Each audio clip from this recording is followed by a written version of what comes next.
In Communist Russia, under Joseph Stalin and the years after his death, the death penalty was common practice, used for punishment as well as a method of control. Thousands would be killed every year.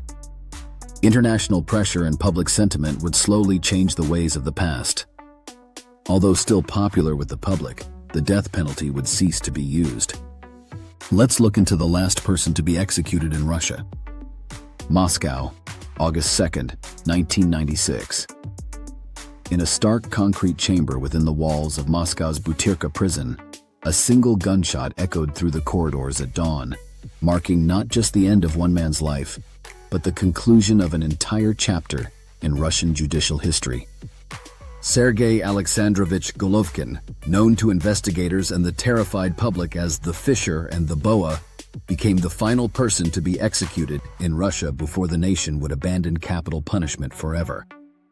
The execution of this 36-year-old serial killer represented the culmination of a 6-year nightmare that had gripped Moscow's outskirts, leaving 11 young boys dead and their families forever scarred. But Golovkin's story begins far from the media spotlight that would eventually consume his final years, in the mundane corridors of Soviet-era Moscow, where a troubled child would gradually transform into one of Russia's most notorious predators. Born on November 26, 1959 in Moscow during the height of the Cold War, Sergei Golovkin entered a world where secrets were currency and silence was survival.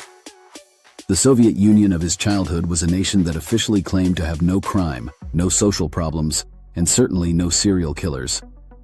This institutional denial would later complicate efforts to understand and catch predators like Golovkin, who operated in the shadows of a society that refused to acknowledge their existence. Details of Golovkin's early life remain shrouded in the opacity that characterized Soviet record-keeping, but what emerges is a picture of a young man who appeared unremarkable to those around him. He lived in Moscow, worked ordinary jobs, and seemed to blend seamlessly into the gray uniformity of Soviet life. Yet beneath this facade, something far more sinister was taking shape. Investigators would later piece together evidence suggesting that Golovkin's transformation into a killer was gradual but methodical. Unlike the impulsive violence that characterizes many homicides, Golovkin's crimes showed a disturbing level of premeditation and organization. He constructed elaborate scenarios to lure victims, maintained a secret location for his horrific acts, and demonstrated a chilling ability to compartmentalize his double life. By 1986, Golovkin had begun what would become a 6-year reign of terror, targeting Moscow's most vulnerable residents, young boys aged 10 to 16. His hunting ground was the sprawling network of forests, parks, and industrial areas that surrounded the Soviet capital. Places where a friendly adult offering adventure or work to impressionable children wouldn't immediately raise suspicions. Golovkin's modus operandi revealed a predator who understood both the psychology of children and the blind spots in Soviet society. He would approach boys under various pretenses, sometimes posing as someone who could offer them jobs or exciting opportunities. His nickname, the Fisher, came from his patient, methodical approach to selecting and luring victims, much like an angler carefully choosing the right bait for his quarry. The killer had established a horrifying base of operations in his garage basement, where he would bring his victims. This space became a chamber of horrors, where Golovkin would torture, rape, and ultimately murder the boys before disposing of their bodies in the forests outside Moscow.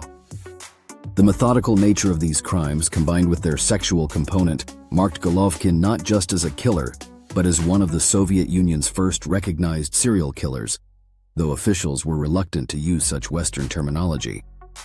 What made Golovkin's crimes particularly disturbing was not just their frequency or brutality, but the calculated way he exploited the vulnerabilities of Soviet society. Children in the USSR were taught to trust adults, especially those who presented themselves as representing some form of authority or opportunity. The concept of stranger danger was largely foreign to a society that prided itself on communal trust and shared responsibility for children's welfare. The investigation into the disappearances and murders of young boys around Moscow presented unprecedented challenges for Soviet law enforcement. The very notion of a serial killer was antithetical to official Soviet ideology, which maintained that such Western pathologies couldn't exist in their socialist paradise. This ideological blindness initially hampered efforts to recognize the pattern of crimes and coordinate an effective response. Detective work in the Soviet Union was further complicated by bureaucratic compartmentalization and a culture of secrecy that made information sharing between different agencies and jurisdictions extraordinarily difficult. When bodies began appearing in forests around Moscow, local police often treated each case as an isolated incident rather than part of a larger pattern. The breakthrough in the case came through a combination of traditional detective work and the kind of luck that often determines the fate of investigations. Witnesses began coming forward with descriptions of a man who had been seen with some of the victims before their disappearances. The killer's practice of sometimes using the name Fisher when approaching potential victims provided investigators with their first concrete lead. As the investigation intensified, authorities employed increasingly sophisticated techniques for the Soviet era, including psychological profiling and coordinated surveillance operations. The case became a priority for Moscow's Criminal Investigation Department, with resources typically reserved for matters of state security being redirected toward catching the child killer. The methodical nature of Golovkin's crimes actually worked against him in the end. His consistent patterns, preferred victim types, and established operational areas allowed investigators to predict where he might strike next and focus their surveillance efforts accordingly. By 1992, the net was closing around the man who had terrorized Moscow's families for 6 long years. Golovkin's arrest came not through dramatic confrontation, but through patient police work that slowly eliminated possibilities until only one suspect remained viable.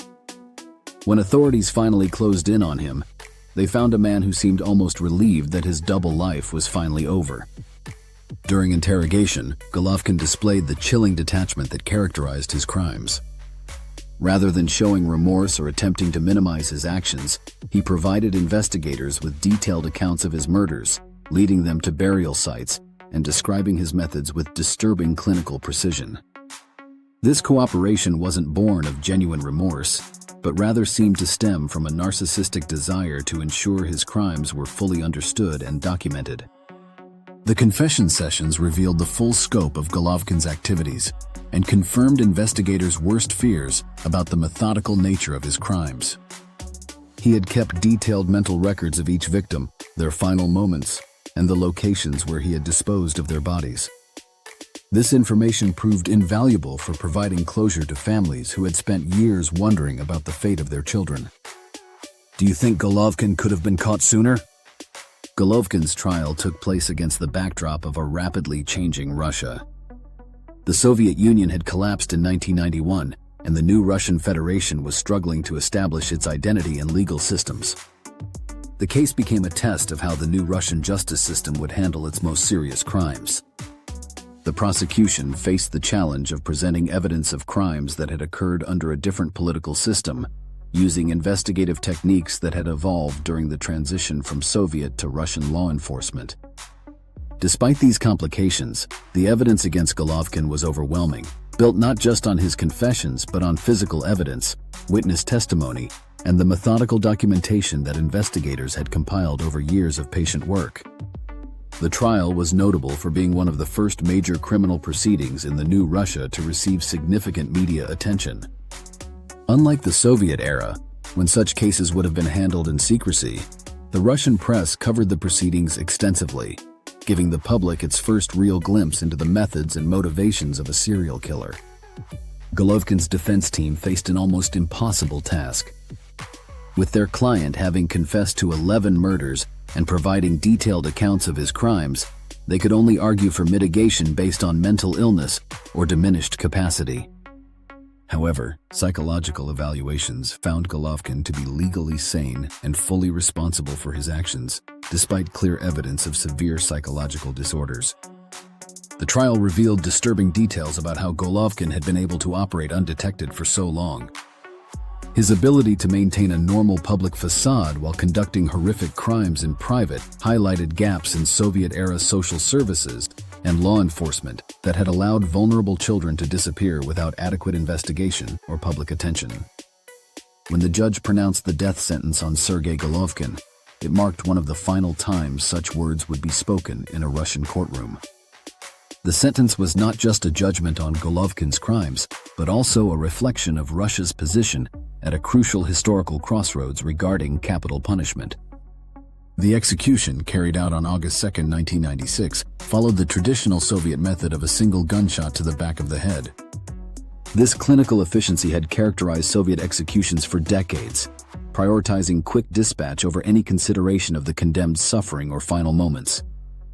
Golovkin was given no advance warning of his execution date, a practice designed to prevent escape attempts or suicide, but which also meant he died without the opportunity for final statements or goodbyes.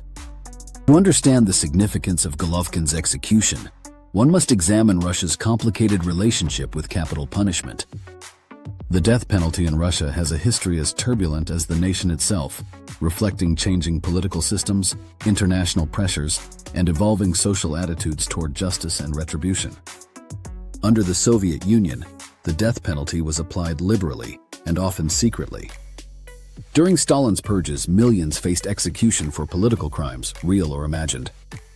Economic crimes, espionage, and various forms of counter-revolutionary activity could all result in death sentences. The system was characterized by its lack of transparency and the broad discretion given to state authorities to determine who lived and died. The post-Stalin era saw some moderation in the application of capital punishment, but executions continued for serious crimes including murder, treason, and major economic crimes. By 1987, over 6,000 people had been executed for economic crimes alone, reflecting the Soviet state's particular concern with protecting its economic system from corruption and theft. The transition to the Russian Federation brought new pressures regarding capital punishment. Russia's desire to join international organizations, particularly the Council of Europe, created external incentives to abandon the death penalty. The Council of Europe required member states to abolish capital punishment as a condition of membership, forcing Russia to choose between its traditional approach to justice and its international aspirations. Between 1991 and 1996, the new Russian state issued 163 death sentences, a dramatic reduction from Soviet-era numbers, but still significant enough to concern international observers. Do you agree with removing the death penalty? Let me know in the comments. The execution of 53 people in the first half of 1996 alone demonstrated that Russia was initially reluctant to fully embrace the international trend toward abolition. However, by August 1996, the month of Golovkin's execution, political calculations had shifted decisively. Russia announced a moratorium on executions, making Golovkin among the very last people to face the ultimate punishment. This moratorium has been held for nearly 3 decades, despite periodic calls from politicians and portions of the public to restore capital punishment for the most heinous crimes. The Russian public's relationship with the death penalty remains complex.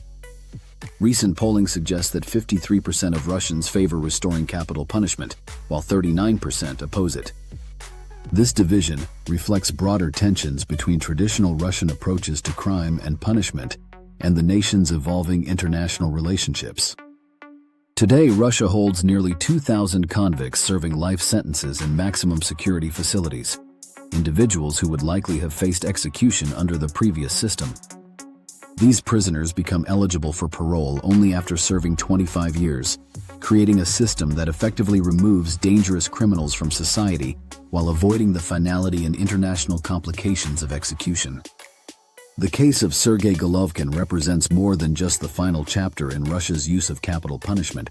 It marked a transition in how Russian society understood and confronted its darkest elements. The investigation, trial, and execution occurred during a period of unprecedented openness in Russian society, allowing public examination of crimes that would have been handled in complete secrecy just years earlier. For the families of Golovkin's victims, his execution provided a form of closure that had been impossible during the years of uncertainty about their children's fates.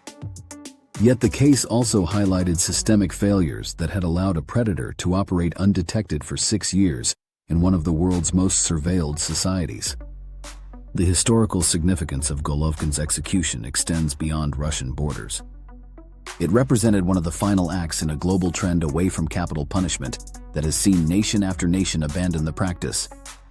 Today, 105 countries have stopped implementing the death penalty, reflecting changing international attitudes towards state-sanctioned killing. In the end, Sergei Golovkin's legacy is twofold. He remains remembered as a monster whose crimes terrorized Moscow and destroyed 11 young lives, but he also occupies a unique position as the final person to pay the ultimate price under Russia's ancient system of retributive justice. His execution marked not just the end of one man's life, but the end of an array in Russian legal history, a moment when a nation chose to break with centuries of tradition and join the growing international consensus that the power to kill should no longer rest with the state. As Russia continues to evolve and grapple with its place in the modern world, the case of Sergei Golovkin serves as a reminder of both how far the nation has come and the continuing challenges it faces in balancing justice, security, and human rights in an increasingly complex global environment. Thanks for watching. If you made it this far, please like and subscribe for more videos.